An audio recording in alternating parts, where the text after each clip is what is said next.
Hello everyone, this is the challenge question walkthrough for Edexcel's Further Statistics 1 textbook, and we're covering chapter 2 today. Our first question comes from exercise 2D, and we're given two discrete random variables x and y, which are modelled by Poisson distributions with parameters lambda and mu, and we're told that the random variable q is equal to x plus y. And for part A, we're asked to prove that the probability that q is equal to 0 is equal to e to the power of minus lambda plus mu. And for part B, we're asked to prove that the probability that q is equal to 1 is equal to lambda plus mu times e to the power of minus lambda plus mu. First of all, for a discrete random variable x modelled by a Poisson distribution with parameter lambda, we know that the probability that x is equal to e to the power of minus lambda times lambda to the power of x over x factorial. So for part A, we're told that q is equal to x plus y, so we know that q must be modelled also by a Poisson distribution with a parameter lambda plus mu.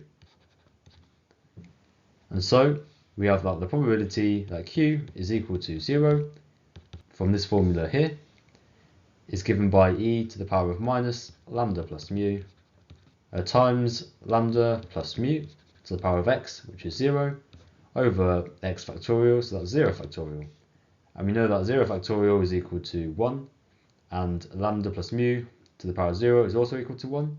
So this is just equal to e to the power of minus lambda plus mu, as required. And for part B, the probability that q is equal to 1, using the same formula, is equal to e to the power of minus lambda plus mu times lambda plus mu to the power of 1 over 1 factorial. And 1 factorial is equal to 1, so we're just left with lambda plus mu times e to the power of minus lambda plus mu, as required. Okay, and for our second question from exercise 2e, if x is modelled by the Poisson distribution with parameter lambda, then the distribution of x can be written as follows in the table. And we're asked to use the distribution to show that the expected value of x is equal to lambda and the variance of x is also equal to lambda. So using the definition of e of x,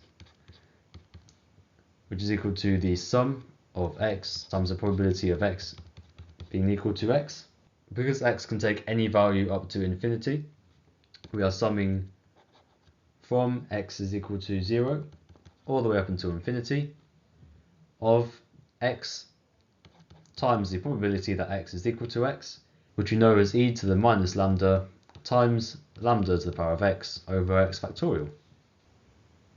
And simplifying this, because we've got x here and x factorial here, x over x factorial is just 1 over x minus 1 factorial.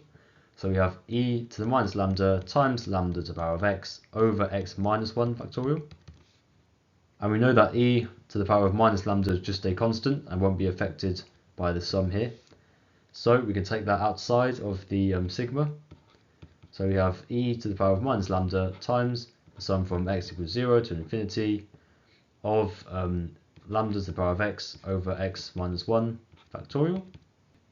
And now, because lambda is just a constant, if we bring out a factor of lambda, we have lambda times e to the minus lambda times the sum from x equals 0 to infinity of lambda to the x minus 1 over x minus 1 factorial.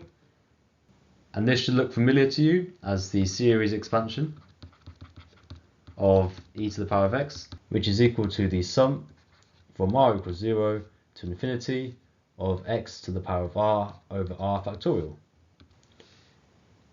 And here, our x is equal to lambda and our r is equal to x minus 1.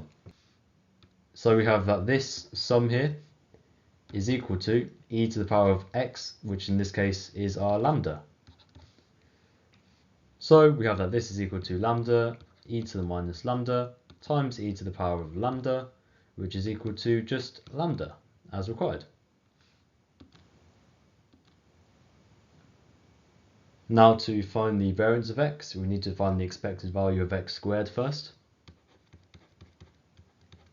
And this is equal to the sum of x squared times the probability of x being equal to x. And this is equal to the sum from x equals 0 to infinity of x squared times e to the power of minus lambda times lambda to the power of x over x factorial. Now we can take out e to the power of minus lambda as a constant, as we did before. So we have this is equal to e to the power of minus lambda times the sum from x equals 0 to infinity. And now we have x squared over x factorial, which you can simplify to x over x minus 1 factorial multiplied by lambda to the power of x. And now what we can do is we can split this fraction up. So we have x over x minus 1 factorial. We can split this fraction up by writing x as x minus 1 plus 1 over x minus 1 factorial. And this is equal to x minus 1 over x minus 1 factorial plus 1 over x minus 1 factorial. And this first term here is equal to 1 over x minus 2 factorial plus 1 over x minus 1 factorial. And we can use this to split our sum down here into two different parts. So this is equal to e to the power of minus lambda times. So our first sum will be the sum from x equals 0 to infinity of lambda x times x minus 2 factorial. And our second sum will be the sum from x equals 0 to infinity again, this time of lambda to the power of x over x minus 1 factorial. And like we did before, we can take out factors of lambda again. So from this fraction here, we can take out lambda squared, so that the x and the x minus 2 match. So we have lambda squared times the sum from x equals 0 to infinity of lambda to the power of x minus 2 over x minus 2 factorial. And then from this sum here, we can take out a factor of lambda. So we're left with, inside the sum, lambda to the power of x minus 1 over x minus 1 factorial. And as we showed before, both of these sums are equal to e to the power of lambda. So we have this is equal to e to the power of minus lambda times lambda squared times e to the power lambda plus lambda times e to the power lambda. And this is equal to lambda squared plus lambda. And now using the formula for variance, which is equal to the expected value of x squared minus the expected value of x, or squared, this is equal to lambda squared plus lambda minus lambda squared, which gives us our lambda as required.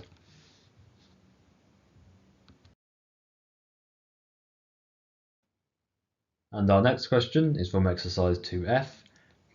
If x is modelled by a binomial distribution with n equal to 3 and the probability of success equal to p, prove that for part A the expected value of x is equal to 3p, and for part B the variance of x is equal to 3p times 1 minus p. So if we were to write out the probability distribution for x, so we have x on top and the probability that x is equal to x on the bottom. We have 4 different possibilities. We either have 0 successes, 1 success, 2 successes, or 3 successes.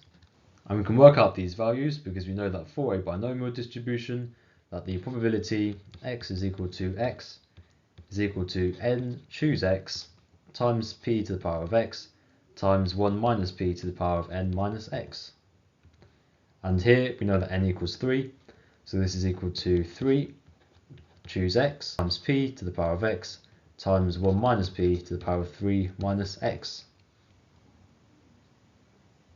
So first of all, the probability that x is equal to 0 is equal to 3 choose 0, which is 1, times p to the power of 0, which is also 1, times 1 minus p to the power of 3. So the probability that x is equal to 0 is equal to just 1 minus p cubed. Now for the probability that x is equal to 1, we have 3 choose 1, which is 3, times p to the power of x, which is just 1, times 1 minus p to the power of 3 minus 1, which is 2. So our probability that x is equal to 1 is 3p 1 minus p squared. And for the probability that x is equal to 2, we have 3 choose 2, which is also 3, times p squared, times 1 minus p to the power of 1. So we have 3p squared 1 minus p. And finally, the probability that x is equal to 3 is equal to 3 choose 3, which is 1, times p to the power of 3, times 1 minus p to the power of 0, which is just 1. And so we're left with p cubed. Now we can use the definition of the expected value of x, which is equal to the sum of x times the probability that x is equal to x. So we have 0 plus 1 lot of 3p times 1 minus p squared, plus 2 lots of 3p squared times 1 minus p, plus 3 lots of p cubed. Now expanding these brackets out, we have 3p times 1 minus 2p plus p squared, plus 6p squared minus 6p cubed, plus 3p cubed, which is equal to, so we have 3p minus 6p squared, plus 3p cubed, plus 6p squared, and then here we have minus 3p cubed. So we've got these 6p squareds cancelling and 3p cubed also cancelling, so we're left with the expected value of x being 3p as required.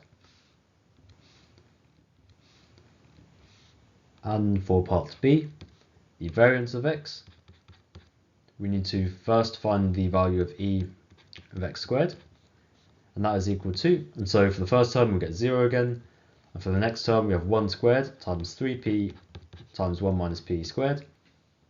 Then we have 4 times 3p squared times 1 minus p, so that's 12p squared 1 minus p. Then we have 3 squared, which is 9 times p cubed. And expanding out brackets again, we have 3p times 1 minus 2p plus p squared, plus 12p squared minus 12p cubed plus 9p cubed.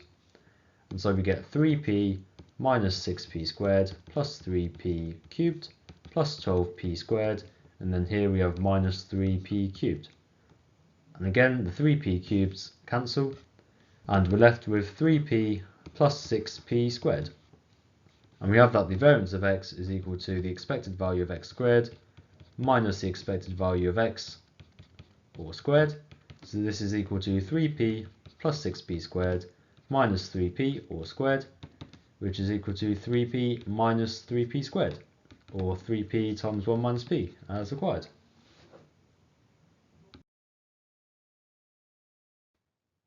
And our last question from mixed exercise 2. During normal operational hours, planes land at an airport at an average rate of 1 every 4 minutes. Given that exactly 10 planes landed at the airport between 2 and 3, find the probability that, for part A, exactly 5 planes landed between 2 and half 2, and for part B, more than 7 planes landed between 2 and half 2. So for this question, we can think about splitting the entire time between 2 and 3 into 2 different chunks. So the first chunk from 2 to 2:30, and the second chunk from 2:30 to 3. And in each of these half an hour periods, we're expecting 30 over 4, which is equal to 7.5 planes to land. So if we let the discrete random variable x model how many planes land between 2 and 2:30, and the discrete random variable y for between 2:30 and 3, then both can be modelled by Poisson distributions with parameter 7.5. And for the entire hour, we can model the number of planes landing by x plus y with a Poisson distribution with lambda equal to 15. Now for part A, we're asked to find the probability that exactly 5 planes landed between 2 and 2:30, so the probability that x is equal to 5, given that we know that x plus y is equal to 10. And we can work this out using the conditional probability formula. The probability of A given B is equal to the probability of A and B over the probability of B. And so we can say this is equal to the probability of x being equal to 5 and x plus y being equal to 10 over the probability that x plus y is equal to 10. And now this top probability here is equal to the probability that x is equal to 5 and the probability that y is equal to 5, because if x plus y is equal to 10 and x equals 5, then that means y must also equal 5. Both x and y are modelled by the same Poisson distribution. This probability is equal to, using your calculator, with x equal to 5 and lambda equal to 7.5, we get that this probability is 0.109374. Remembering that here we're squaring. And the probability that x plus y is equal to 10 here, using our calculator, with x equal to 10 and lambda equal to 15, we get this is equal to 0.04861. And now calculating the probability,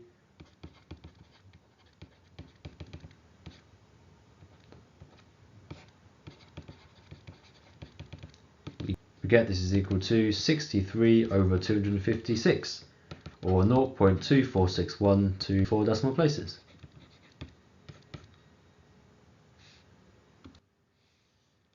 And finally, for part B, we need to find the probability that more than 7 planes landed between 2 and 2:30, so x is greater than 7, given that exactly 10 planes landed at the airport between 2 and 3.